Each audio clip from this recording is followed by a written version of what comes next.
Welcome to the I Own It podcast with Ben Reinberg. We are live from Laguna Beach, California today at the Ben Reinberg I Own It studios and have a real interesting guest in studio. I'm very grateful he came here all the way from Bellevue, Washington. Austin Zelan, thank you for joining us and welcome to the I Own It show. We have you on the show because you own it. And we know you own investments too. It's a good synergy. So you're an investment coach. You're a speaker as well. And most people think of passive investing, okay? They think of index funds, longer duration bonds, etc., generally lower risk investments over a long period of time. Being a commercial real estate expert, that's what we do. We acquire commercial real estate. We bring in high net worth accredited investors and family offices that invest in our deals, and it's passive investing for them. I believe you have a different approach on how you think about passive investing. Can you share more about your unique strategies? Yeah, definitely. So as far as passive income goes, I find that like you said, there are different types. There are more conservative approaches. There are approaches that will generate a higher cash flow. And specifically the audience that I work with tends to be, I'd say 80 to 90% of people, they're just trying to transition out of a 9-to-5. So it's not high net worth individuals and it's just beginner investors. And so for them, a lot of the opportunity lies in being able to replace that income that they have from their 9-to-5, from their salary, whatever it is, and becoming a full-time investor. And having gone through that journey on my own, I was able to find certain things and certain principles that I stuck by that really allowed me to make that transition smoothly. So I personally have a very diverse portfolio. I'd say maybe 30 to 40 different things that I invest in at any given time. Of course, that fluctuates. But for me, it's about diversification and different types of diversification. So I have very aggressive investments that, hey, it's a moonshot. It might totally hit. I might get 1,000% return or I might lose everything. But that's a very small part of my portfolio. And then I have things that are very stable, things that I've invested in for 6-7 years that I know have consistently produced for me. I can rely on that income. And even though I like those, I still have to limit my exposure to that because it's probably producing a lower return. Typically what I've found is when you invest into something and the risk is not there, the returns often aren't as high either. What about your motto around achieving six-figure passive incomes? What do you mean by that? Yeah, so I have a formula that I use with my students where we literally show them step by step how to achieve 6 figures passively. And so that starts with getting access to capital. Now, when people come into my program, not all of them have access to capital right away. And so we have connections at banks, major banks, Chase, Bank of America, US Bank, whatever it is. We have access to vice presidents, senior vice presidents who can help guide our application process. And so what that means is that we tend to have a higher visibility by actual physical underwriters when we're applying for a credit card or a line of credit or whatever it might be, a business loan. Right. And so if we can get past that algorithm initially and we can get access to the underwriter directly, the truth is that more people get approved. That's just how it is. The algorithm just has its own little quirks, and you could be making $1 million a year, 800 credit score, and still get declined by the algorithm. But if an actual person looks at it, they can see and just logically, hey, this guy makes $1 million a year. He has an 800 credit score, no crazy debt. Let's approve him. And so by getting people access to capital, now they have something to invest. You have to invest money to make money. That's step one. Step two, they look at my portfolio, and it's not a stock portfolio. It's a very diverse portfolio of alternative investments, and I teach on each one of those different things. So the next step for these people is, hey, I got access to capital. What do I need to do now to get to 6 figures? And so they start piecing together, oh, I see we do Airbnbs. I want some Airbnbs. Oh, I see we do oil wells in Texas. I want some oil wells. Oh, I want to be a part owner of this yacht that we charter out. Oh, I want to have an exotic car that we're renting out through one of our vendors. Whatever it may be, they start building their portfolios, and from there, we help them scale that to 6 figures. Okay. Is typically in commercial real estate for us, we're getting loans that are asset-backed on our properties, and then we have lines of credit for various functions. Yeah. Are these folks coming in your program, are they signing personal guarantees and it's all credit-based lending where it's you have 820 FICO score or Experian or Equifax, and we'll give you $30,000 line of credit that you can draw on. Do you explain to them the risks behind drawing a line and investing and letting them know, hey, you can lose your money, but we're going to try to build a conservative portfolio? How do you build a portfolio where they feel comfortable saying, okay, I'm going to take on more debt than maybe I'm accustomed to? I'm sure some of your mentees are younger, I assume, right? They're just getting started in life, don't have a lot of money.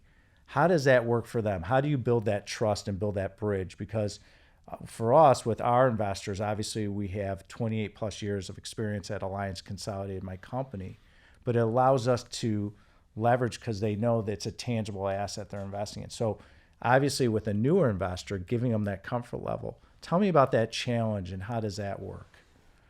Yeah, definitely. So I think it's twofold. Number one, we provide the education on credit. Hey, this is an unsecured line of credit. You're literally personally guaranteeing it. It's not secured by any asset. There is always going to be a risk of total loss, right? And so then it's up to the investor. Because I'm not building these portfolios for them, we explain the risks. We explain, hey, this is your maximum loss. This is your maximum gain. They have to gauge on their own. Does this make sense for me? Does it not make sense for me? We can provide all the education in the world, but at the end of the day, it's their decision what they actually invest in. And so explaining that to them is one thing. We have a coach that teaches just on credit. So every single Tuesday, we have a call that teaches, hey, this is credit. This is how you use credit correctly. These are the risks of using credit and leveraging and all those things. And then we also do invest in a lot of physical assets, like you mentioned. So sometimes they just take that cash and they park it into an oil well, let's say, or a house. They're buying a house, or maybe an exotic car or a jet or a yacht. But those are physical things that they can see and touch and feel. And so the people that want to take it a little bit more conservative, they can go for those assets. And that way it's tangible, it's real. Worst case, we just sell the asset. Okay. Your website describes your mission is to create 100 millionaires through your passive income strategies that you're mentioning. Yep. How are you progressing towards that goal? So actually, funny enough, I was about to say, we actually have progressed so well that we've bumped it up to 1,000. Oh, wow. Yeah, so now it's 1,000 millionaires by 2027. Okay. So we're progressing very well. We've found really cool ways to generate a lot of passive income. And so getting to that point, I mean, you really just have to make about $83,000 a month, and you're doing $1 million a year. Right. So whether it takes you a year or 2 years, like, people are really progressing a lot in this program, and there are people that are making 6 figures a month. So it's fantastic. So your Westgate fund has beaten the market for the last several years. Okay. Yep. What kind of assets do you invest in? Is there like a core set that you start with someone and then you expand into higher risk? What's the starting point you see when you start one of your mentees in your program?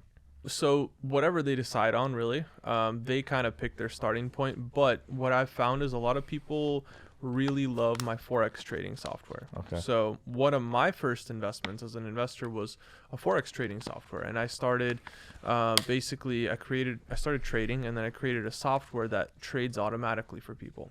And so it was trading my account automatically and generating maybe 5 to 10% a month. And I'm like, okay, I could really scale this. So I started using credit, I started using debt, and I started scaling that as fast as I possibly could. And then I realized, wow, this is sustainable. This is something that I could really build wealth with.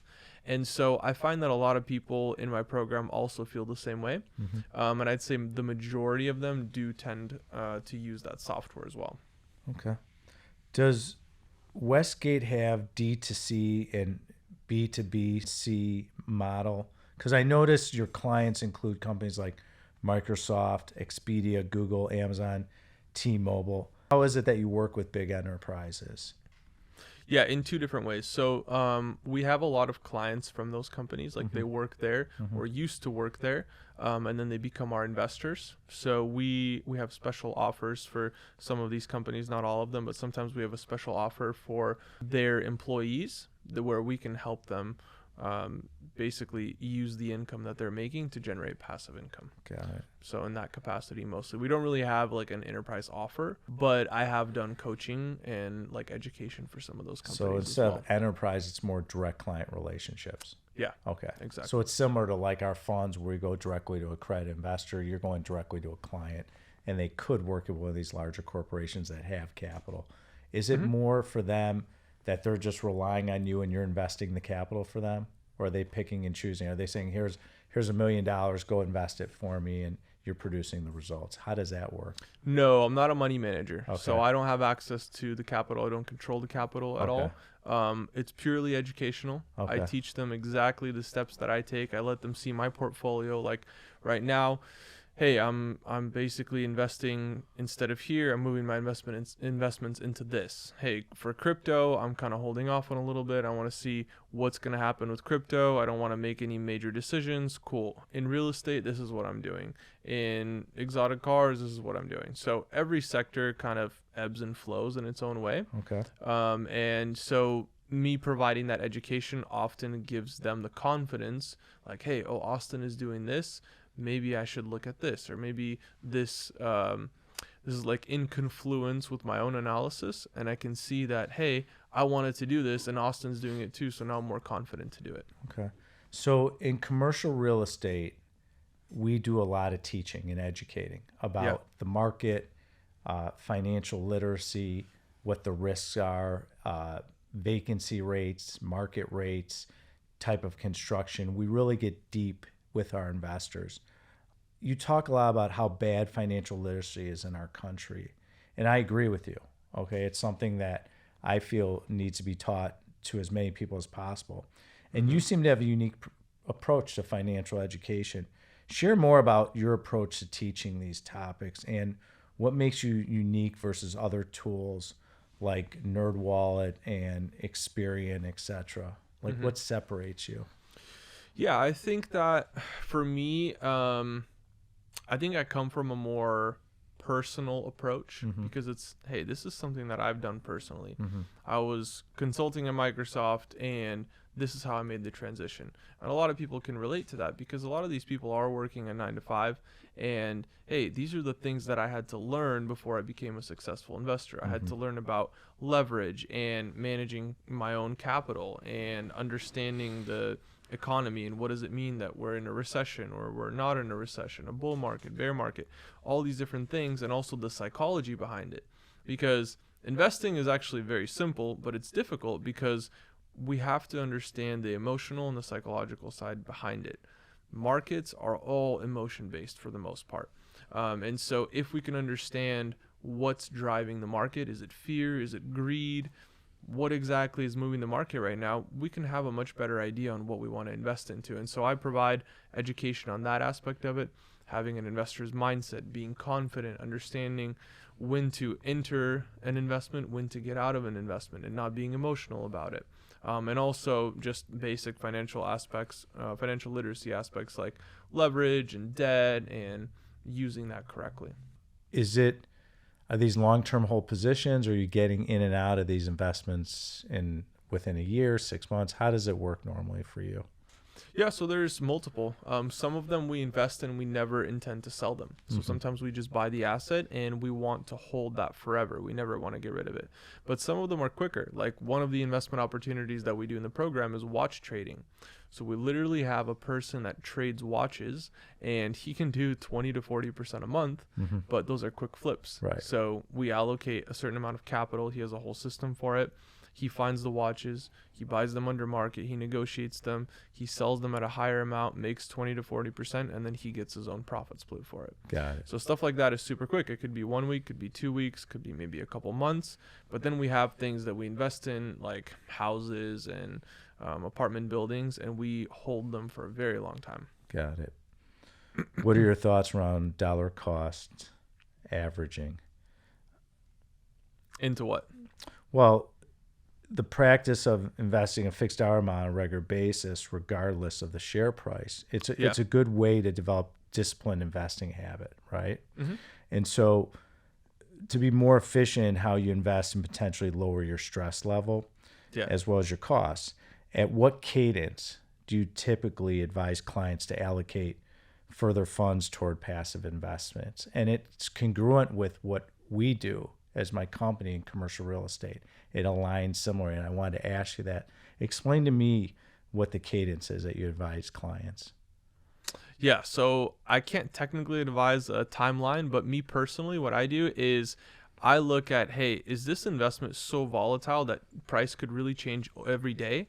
If it can change every day, then I personally prefer to do it daily. Now, you could get super crazy with it. You could technically dollar cost average every second if you really wanted to get into it.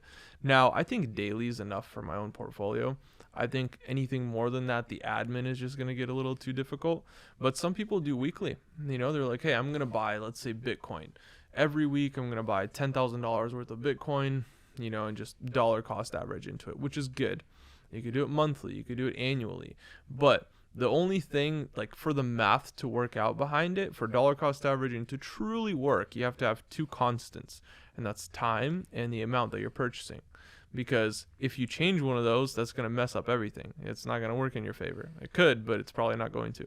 But for example, let's say you bought $1 worth of Bitcoin today, or $10 worth of Bitcoin, and then next week you bought $10,000. Well, technically that should have benefited you, but because you changed that dollar amount, you could have bought a bunch of Bitcoin at a super high price, and then the $10 amount was at a super low price. So, you know, you have to stay consistent. Whatever time you choose and whatever amount you choose, you have to just stay on it every single week or day or whatever it is. So being commercial real estate, I saw your LinkedIn profile. You moonlight as a real estate agent. What type of properties are you focusing on? Because at my company, we're office, industrial, and retail experts. Mm-hmm. We have a new fund we just launched, which is investing in medical property. It's one of our funds. And what do you invest in? What do you like? And tell me about how real estate has, you know, really enhanced your portfolio. And is there a strategy to buy more, invest in different types? You know, what is your thoughts on commercial real estate or even real estate in general? Yeah, so it's funny that you mentioned that. I think my real estate license is active. I don't really do too much real estate. I used to do real estate, so I did have my license, and I remember renewing it at least once. Mm-hmm. But I do like to add real estate to my portfolio. Initially, I saw it as kind of like an insurance policy because, let's be honest, real estate doesn't really make that much money in like cash flow. It doesn't tend to do that. Like if I'm buying a house and I have to put 20% down on a $500,000 house, I'm putting $100,000 down minimum, and then I'm cash flowing maybe a couple $100 a month, maybe $1,000, $2,000. Like that's cool, but I could also just take that $100,000 and put it into my Forex trading bot, and I'm going to make 5 to 10% that compounds every single month. So I'll double my account. If I'm making 7%, I'll double my account within a year. Now, real estate is a little bit slower. It's safer, and so I started with the riskier investments because I was still younger and I wanted to just go really aggressive. And then as I started expanding my portfolio, I'm like, okay, well, let me diversify a little bit. Let me go into something safer like real estate. This is my insurance policy. Hey, if everything else fails, at least I own a bunch of houses. That was kind of my philosophy behind it. Now, that's evolved a little bit.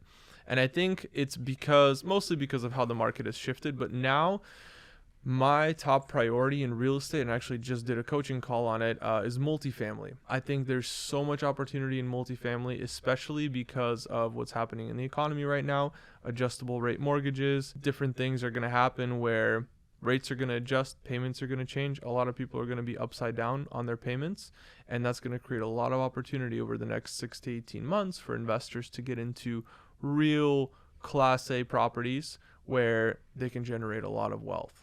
So like our business in commercial real estate, we feel the same sentiment, is that there's going to be a lot of folks out there. Like in our business, we deal with doctors and physician groups.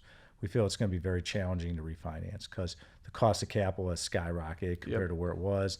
They're in at a certain basis and they're going to be upside down, or just from the experience level, they're not going to be able to refinance. So I agree with you. There is going to be a lot of great opportunities, and we're very excited at my company, Alliance Consolidated. And so you talk a lot, and LinkedIn, you're a big fan of the blockchain.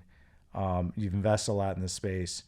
So what's your take on the recent downturn and the crisis and the confidence in the different currencies out there that are tied to the blockchain? Like cryptocurrency? Yeah, I think it's very interesting, especially looking at the psychological side of it. I think that we're going to see, I'm a long-term believer in crypto. I think that if you look at how many things crypto's integrated in. Like, it's everywhere. Blockchain is the next logical step for currency. Now, whether you believe in it or you like it or you don't like it, it's not just going to disappear. It's not like, oh, never mind, we're not going to use Bitcoin. It's not going to happen. Like, it's only going to continue to grow. Now, how relevant is going to be, that kind of depends on currencies. You could have Bitcoin have the most relevance, or Ethereum or XRP or whatever. But long term, I believe crypto is here to stay. And I think that the recent downturn is just a psychological cycle of the market. You know, we had a point where the market was euphoric. We had reached market euphoria. Everyone was trading and buying with maximum greed. People were getting into the market because they were greedy. And that's just a force. There's two forces in the market, greed and fear. Once you reach maximum greed, that's when the market begins to downturn. And so we had been reaching such higher highs. And if you look at the last thing that happened in the market, we created highs right around like 60, 65K. And then we started breaking them again. And so the people that were entering the market were like, whoa, we're about to go to 100,000. I'm not going to miss out on this. But that was just greed. They had FOMO. They weren't buying it based off logic or anything. They were just, oh, I can't miss this one out. I missed it to 60K. I can't miss this next move. That was purely greed driven. Then you start going down. Okay, we made a leg down. Everyone's like, oh, what happened? But there's still strong believers in crypto. No, it's going to come back. It's just give it a month, give it 2 months, whatever. We bounce up a little bit, then we continue down. Oh, now people are starting to get scared. People who got in super expensive at the 65, 69K mark, they're losing money. They're 50% down on their portfolio. They're starting to get a little bit worried. Now we're in the worry cycle. Greed is going down, fear is going up. Then we get to the point right now where we're not quite at maximum fear. People are still hopeful because we've reached the point and we've kind of settled at it. And we haven't really broken up too high. We haven't really gone too low. We're kind of just settling in this area. And people are like, what's going to happen next? But they're still hopeful. There's people that are like, okay, this is my last support that we've hit. And if we break through this support, that's it. It's game over for me. You know, I'm never investing in crypto. We have to reach that point in the crypto market where there's absolute fear and depression and people think that the market is never going to recover again, and that's when it's going to recover. And we're not quite there yet. People are still hopeful. You have to really focus on the cryptocurrency because it's moving so quickly and you need to have knowledge, and it's very difficult to get your arms around. Yeah. And so I have a lot of colleagues of mine that's all they do. Yeah. And it's really, you have to become an expertise, kind of like in commercial real estate. You are rewarded in life for focus. And you probably see that in your investments, like Forex you talk about. And in commercial real estate, we pick a certain niche of medical properties because that's one of our expertise, but that's our focus. And so I find in life, in whatever you do, having a focus and a specific investment is where you could really thrive, because then you become the expert like we are and like I am in commercial real estate. So yeah, it's a great point you bring up. You know, you talk a lot about philanthropy online. What causes are you passionate about? And any organizations you want to plug while we're chatting? The biggest one that I partner with is called Grace for All Nations. Okay. And so under them, they have a couple different organizations, including like Grace Business Forum and stuff like that. But for me personally, it's about educating younger people and also leadership. So people who are just beginning their journey, people who kind of like me, where I was younger, where I didn't have all the opportunity, like we talked about a few minutes ago. I didn't have all that opportunity. I had to create that opportunity for myself. So what if I could help create that for other people? That's one thing that I'm passionate about. And then secondly, I find that working with leaders is really, really impactful, because those are the people that have communities. Those are the people that have organizations and teams and people that follow them and look up to them. And so if I can help those leaders get their money right, get their passive income in a place where they're secure, they're stable, they're building real generational wealth, not just riches. They're not just rich, they're wealthy, you know? And if I can help them get to that place, then that's going to have so much more impact than me trying to do everything on my own. So I'm all about collaborating with other leaders like yourself and people who just have a good heart and they want to help other people. And so I purposefully seek out people like that, and I want to work with them, and I want to find ways that I can collaborate with them just to have more impact. A great point. When you serve people, good things happen. Revenue follows, opportunities follows. And Yeah. as you get older, you'll see the more people you serve, the more money you're going to make, the more fulfillment, and really you're going to have an abundance of opportunities. So I agree with you. Keep doing what you're doing. I think it's great. So we're all works in progress, okay? And obviously, you're really early in your career, so to speak. You're a young man. Was there any time where you went through it and said, I don't really own this. I'm struggling. I'm trying to figure out what I want to do. At what point in your life, in your career, that did you ever feel that I don't own this and I need to figure this out? What was that in your life or your career where you had to kind of take a step back and trying to figure out, who are you going to become and how do you get there? What was that moment for you? That was actually such a huge struggle for me. I remember like thinking, I like to be good at a lot of things, so naturally I would find ways to learn different skills. And so I could really have taken my career in several different directions. I was good at several things. But for me, I wanted to find that one thing and I wanted to get it right the first time. And I found that I really just couldn't figure it out. So I had to try different things. And one of the things that I tried early on in my career was network marketing. And I tried it and I was good at it, but I wasn't passionate about it, And so I ended up just quitting that company and not really doing too much with it, because I had found that through network marketing, I found that I like working with people and I like helping others. And then secondly, I really enjoyed the marketing aspect of it. And so that was kind of like my starting point into a marketing career, and then consulting, business consulting, strategy consulting, and then piecing all those things together.